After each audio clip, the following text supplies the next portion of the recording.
ये गुफा शेरली माँ द्वारा अपने 2 शावकों को पालने का स्थान है। किसी भी माँ के लिए बच्चों का पालन पोषण बहुत कठिन होता है, खासकर जब वो माँ अकेली हो। इस दौर में शावकों को बहुत जल्दी भूख लग जाती है और शेरली माँ उन्हें पर्याप्त दूध पिलाने के लिए हर संभव प्रयास करती है। लेकिन इस रेगिस्तानी इलाके में सबसे बड़ी कमी भोजन की नहीं बल्कि पानी की है। यहाँ पिछले 2 महीनों से बारिश नहीं हुई थी और सभी जानवर बारिश के आने का बेसब्री से इंतजार कर रहे थे। इसी दिन आकाश में बादलों में बदलाव दिखाई दिया। थोड़ी ही देर में लंबे समय बाद बारिश होने लगी। हालांकि ये बारिश ज़्यादा देर तक नहीं चली, लेकिन इसने यहाँ के जानवरों को कुछ राहत ज़रूर दी। इसी दौरान शेरली माँ अकेले ही पानी की तलाश में निकल पड़ी। ये छोटा सा पानी का गड्ढा उसके पानी के स्रोतों में से एक है।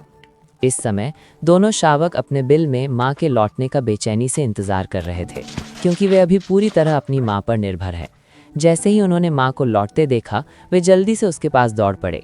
माँ की गोद में ही उन्हें सच्ची सुरक्षा का एहसास होता है।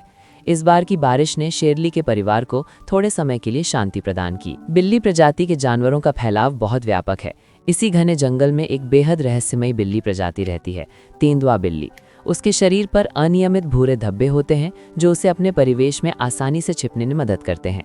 जैसे ही रात होती है, तेंदुआ बिल्ली माँ अपने 2 शावकों को लेकर बिल से बाहर निकलती है। रात का समय उनके लिए सबसे सक्रिय होता है। यही शावकों के खेलने का समय भी होता है, जबकि उनकी माँ चारों ओर शिकार की तलाश में निकल जाती है, क्योंकि इस उम्र में शावकों की भूख काफ़ी ज़्यादा होती है। कुछ ही समय बाद क्लाउडेड लेपर्ड माँ शिकार लेकर लौट आती है। शावकों की शिकार करने की क्षमता विकसित करने के लिए वो शिकार को इस समय जीवित ही रहने देती है। ये शावकों के विकास का एक अनिवार्य चरण है। उन्हें सीमित समय में जीवन के सभी ज़रूरी कौशल सीखने होते हैं।